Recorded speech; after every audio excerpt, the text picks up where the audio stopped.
Hello दोस्तों, कैसे हो आप। मैं जानती हूँ आप बड़े खैरियत से होंगे और अच्छी अच्छी कहानी सुन रहे होंगे। चलिए कहानी शुरू करते हैं। ये कहानी है भैया दूज की। एक गांव में एक बहुत ही बुजुर्ग महिला रहती थी। उसका एक बेटा था और उसकी एक बेटी भी थी। बुजुर्ग महिला ने अपनी बेटी की शादी कर दी थी। एक दिन जब भाई दूज का त्योहार आया, तभी उस बुजुर्ग महिला के बेटे ने कहा कि माँ, मैं अपनी बहन के घर टीका करवाने के लिए जा रहा हूँ। जिसके बाद उसकी माँ ने कहा, बेटा, हम लोग बहुत गरीब लोग हैं, तुम टीका करवाने के बाद अपनी बहन को क्या दोगे। लेकिन उस बुजुर्ग महिला के बेटे ने जिद करके अपनी बहन के घर जाने के लिए अपनी माँ को मना लिया। फिर वह भाई अपनी माँ की आज्ञा लेकर अपनी बहन के घर के लिए निकल पड़ा। जैसे ही वह थोड़ी दूर पहुंचा, तब उसको एक बहुत ही गहरी नदी मिली और वह उसे कहने लगी कि मैं तुम्हें अपने पानी में डुबोकर मार दूंगी, क्योंकि मैं तुम्हारा काल हूँ। जिसके बाद वह भाई उस नदी से कहता है कि तुम मुझे थोड़ी देर की मोहलत दे दो, मैं अपनी बहन के घर टीका करवाने जा रहा हूँ। जब मैं वहाँ से वापस आऊँगा, तब तुम मुझे मार देना। जिसके बाद वह नदी भाई को आगे जाने के लिए रास्ता दे देती है और फिर वह भाई आगे की ओर चल देता है। थोड़ी दूर पहुँचने के बाद उसको एक शेर मिलता है जो कहता है, मैं तुम्हें खा जाऊंगा। इसके बाद वह भाई शेर से कहता है कि अभी नहीं, मैं अभी अपनी बहन के पास टीका करवाने जा रहा हूँ। जब मैं लौट कर आऊँगा, तब तुम मुझे खा लेना। फिर भी उस भाई को आगे जाने के लिए रास्ता शेर ने दे दिया और फिर जब वह भाई आगे की ओर बढ़ने लगता है, तो कुछ दूर पहुंचकर उसको एक सांप मिलता है और वह भी भाई से कहता है कि मैं तुम्हें मार दूंगा। वह भाई उस सांप से भी वही कहता है कि मैं अभी अपनी बहन से टीका करवाने जा रहा हूँ। जब मैं लौट के आऊँगा, तब तुम मुझे मार देना।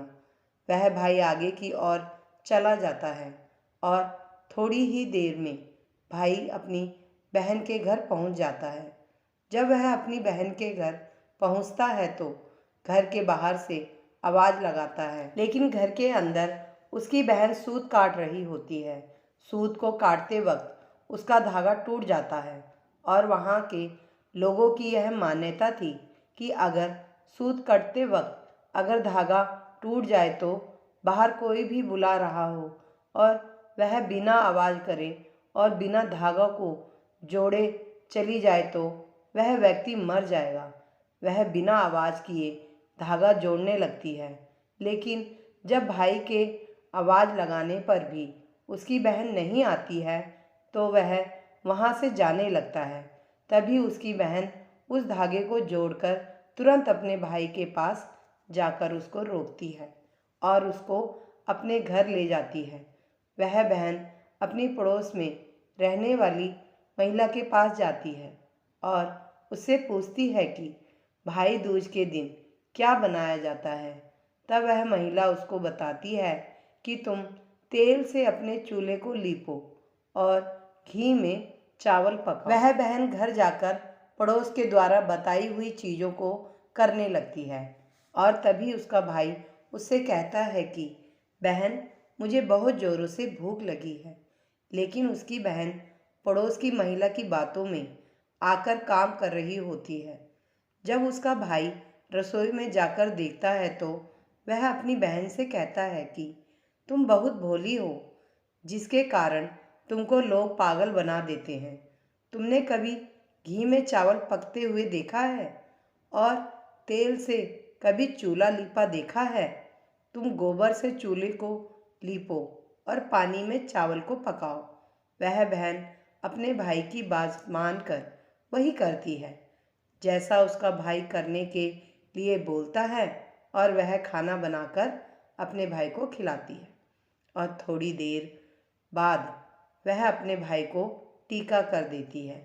जब उसका भाई अगले दिन वापस अपने घर जाने के लिए कहता है, तब उसकी बहन अपने भाई के लिए रास्ते में ले जाने के लिए कुछ लड्डू बनाकर दे देती है कि इसको रास्ते में भूख लगे तो खा लेना, और उनमें से कुछ लड्डू अपने बच्चों के लिए भी बचा लेती है। जैसे ही उसका भाई चला जाता है और उसकी बहन के बच्चे जब खाने के लिए जिद करने लगते हैं, तो वह अपने भाई के लिए बनाए हुए कुछ लड्डू जो अपने बच्चों के लिए बचा लिए थे, वह अपने बच्चों को दे देती है। और तभी उनके बच्चों की नज़र उस लड्डू में पड़ती है जो एकदम से नीले हो रहे होते हैं। जब वह जाकर रसोई में देखते हैं तो उनको पता लगता है कि उनकी माँ ने जो लड्डू बनाए हैं उनमें सांप मर चुका है, और उसी से ही हमारी माँ ने लड्डू बनाए हैं। जिसके बाद वह अपनी माँ को जाकर सारी बातें बताते हैं, जिसको देखकर वह बहुत दुखी हो जाती है और तुरंत अपने भाई के पीछे भागती है। रास्ते में कुछ दूर चलने के बाद उसका भाई उसको मिल जाता है। वह तभी उसकी बहन उससे पूछती है कि भाई तूने लड्डू तो नहीं खाए? उसका भाई कहता है नहीं, और तभी अपने भाई को सारी बात बता देती है। लेकिन तभी उसका भाई कहता है, तुमने मेरी जान आज तो बचा ली है, लेकिन तुम मेरी जान कब तक बचाओगी? और अपनी बहन को अपने साथ हुए रास्ते में सभी चीज़ों के बारे में बता देता है। उसकी बहन अपने भाई को अकेले नहीं जाने देती है और उसके साथ जाने के लिए कहती है। उसका भाई अपनी बहन को साथ आने के लिए मना कर देता है, लेकिन उसकी बहन के लिए जिद करती है, अपने भाई के साथ जाने लगती है। कुछ दूर चलने के बाद जब बहन को प्यास लगती है तो वह अपने भाई से कहती है, भाई मुझे पानी पीना है, बहुत ज़ोरों से प्यास लगती है। उसका भाई कहता है कि यही पास में ही एक तालाब है, रुको मैं उस तालाब से तुम्हारे लिए जल ले आता हूँ। वह अपने भाई को तालाब के पास नहीं जाने देती और स्वयं ही अकेले तालाब के पास चली जाती है। जब वह तालाब के पास पहुँचती है तब उसको ही बुजुर्ग महिला मिलती है। वह बुजुर्ग महिला को तालाब के पास देख उसकी बहन उससे पूछती है, आप कौन हैं? जब वह बुजुर्ग महिला बताती है कि मैं एक भाई का इंतज़ार कर रही हूँ, उसकी बहन ने एक सांप को मारा है जिसके लिए मैं उसका काल बनकर बैठी हूँ। उसकी बहन उस बुजुर्ग महिला से अपने भाई की जान बचाने के लिए पूछती है, और तभी वह बुजुर्ग महिला उसे कहती है कि तुम अपने भाई को खूब गालियाँ दो और जब तक उसकी शादी ना हो जाए तब तक तुम उसकी सारा घात टाल दो, तो तुम्हारे भाई की जान बच सकती है। वह बहन तुरंत वापस जाकर अपने घर से एक मांस का टुकड़ा और एक चुन्नी और एक कटोरी में थोड़ा सा दूध लेकर अपने भाई के पास आती है और उससे कहती है, चलो। जैसे ही वह दोनों रास्ते में थोड़ी दूर चलने के पश्चात उनको एक वही शेर मिलता है जिसने उसके भाई को मारने के लिए पहले भी रोका था। जैसे ही वह शेर उसके भाई को मारने के लिए आगे बढ़ता है तब उसकी बहन शेर को एक मांस का टुकड़ा खाने के लिए दे देती है, जिससे शेर उस मांस के टुकड़े को खाने लगता है और वहाँ से दोनों लोग आगे चल देते हैं। आगे पहुंचकर जब थोड़ी दूर पर वही सांप मिलता है तो वह सांप को अपने साथ लाई हुई एक कटोरी में दूध को सांप के आगे रख देती है, जिससे सांप दूध पीने लगता है और वह लोग आगे की ओर चल जाते हैं। आगे जब नदी के पास पहुंचते हैं तब उसकी बहन नदी को एक चुन्नी दे देती है, जिससे नदी प्रसन्न होकर उनको आगे जाने का रास्ता दे देती है और थोड़ी देर के पश्चात वह लोग अपने घर पहुंच जाते हैं। घर पहुंचकर उनकी माँ अपने दोनों बच्चों को देखकर बहुत खुश हो जाती है, लेकिन उसकी बहन अपने भाई को गालियाँ देना शुरू कर देती है। यह देखकर माँ बेटे दोनों बहुत आश्चर्यचकित हो जाते हैं और थोड़े दिन गुजरने के बाद जब अपने बेटे का विवाह करने लगती है, विवाह के लिए जब निकासी की बारी आती है, तब उसकी बहन कहती है, पहले मेरी निकासी करो और मेरे भाई को आगे के रास्ते से नहीं पीछे के रास्ते से लेकर जाओ। बहन के ऐसा बोलते ही आगे का दरवाज़ा टूटकर गिर जाता है, जिसको देखकर सभी लोग हैरान हो जाते हैं।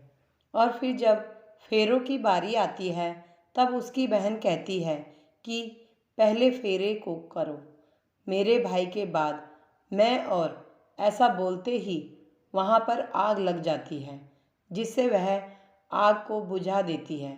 और फिर जब सुहाग रात की बारी आती है, तब उसकी बहन कहती है, मैं भी इन लोगों के साथ में जाऊंगी। सभी लोग बीच में एक पर्दा डालकर उसकी बहन को भी अंदर जाने देते हैं। तभी रात में एक सांप आता है, जिसको उसकी बहन एक डब्बे में बंद कर देती है और अपने भाई की जान बचा लेती है। और सुबह होते ही वह सभी को सच बता देती है कि वह ऐसा क्यों कर रही है, जिसे सभी ने उसकी बहन की प्रशंसा करने लगते हैं। और उसका भाई भी अपनी बहन से बहुत खुश हो जाता है और तब उसकी बहन वापस अपने घर चली जाती है। दोस्तों, अगर यह धार्मिक कहानी आपको पसंद आती है तो वीडियो को लाइक करके एक प्यारा सा कमेंट ज़रूर करें और इस वीडियो को ज़्यादा से ज़्यादा शेयर करके हमारे YouTube channel Hindi story world को सब्सक्राइब ज़रूर करें। धन्यवाद।